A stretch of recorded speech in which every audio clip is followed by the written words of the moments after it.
So the topic I've chosen to do is looking at gender in television, and the TV show I've chosen to do is Friends. So the topic of gender is very much apparent when studying television, and as we can see there are many theories to investigate such. Therefore I've chosen to analyse a controversial episode from the sitcom Friends in which we can look at gender roles in the context of media studies as well as obviously television studies. So when looking at theories of gender, arguably the media has stunted feminism's growth as it generally demonstrates stereotypes and to prevent society from perhaps viewing genders as equal. Focusing in on gender in television, we can look at the idea of the male gaze and the fact that some TV shows objectify women, whereas men are more likely to be given serious roles. For example, camera shots are more likely to feature women's entire bodies, whereas they'd be more likely to focus in on the men's facial expressions and ignore their bodies, perhaps. We can consider the functionalist Parsons' theory of sex roles, in which women take the emotional expressive role as like the caregiver, and the men take the rational instrumental role. And these sex roles become the social norms for which children are socialised into, and so perhaps we expect to see these in television, and that is what we find humorous. So I've chosen this episode of Friends as it actually goes against stereotypes in the sense that Rachel hires Tag as her assistant because she finds him attractive.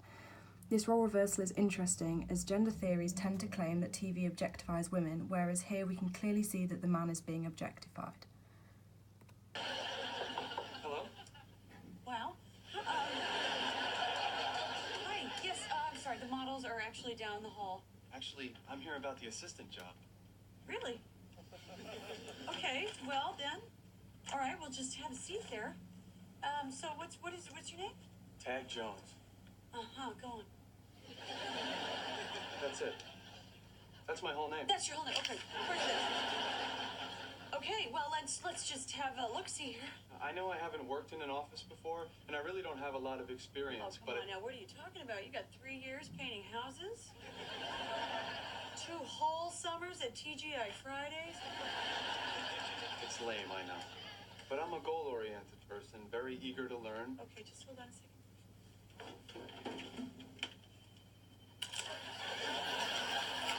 Sorry, it's for human resources. Everybody has to do it. Could you just stand up, please? So, as we can see, when Rachel first sees Tag, she uses the interjection "wow," which is very unprofessional when considering the social conventions of an interview. On the other hand, when observing the mise-en-scène, we can see that Rachel's office is fairly messy, implying that her company does not fixate on appearances or like the expected norms of a business surroundings. In relation to the shots, they simply switch between Rachel and Tag, allowing us to focus on the conversation at hand, with very few shots of the two of them actually together in the frame. This perhaps implies that they are on different wavelengths, as Rachel is judging him based on appearances, whereas Tag wants to be taken more seriously and he looks more confused. So when we apply the theories of gender to this TV text, it goes against the claim that camera shots are actually more likely to fixate on women's bodies. As we can see, Rachel asks Tag to stand up merely so she can take a picture of him. Perhaps this role reversal suggests that society has evolved, and so feminist movements have actually been successful in making TV gender roles more equal. In contrast, it could actually be argued that Rachel and Tag are presenting them in Parsons' sex roles, as Rachel's unprofessionalism portrays emotive behaviour, whereas Tag's professionalism is much more rational, and so they're fulfilling those roles that Parsons expects us to do. It actually goes against the stereotypes. The fact that it goes against stereotypes is unexpected, and so this scene has a rhetoric purpose as it allows us to question whether we would find the scenario humorous if Rachel and Tag were in opposite roles.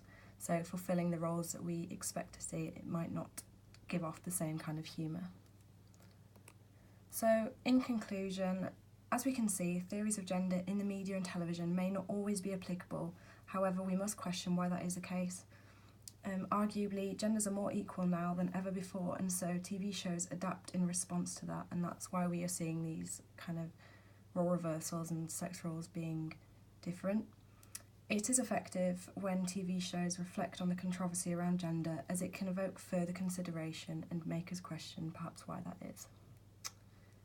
And then here's the reference list.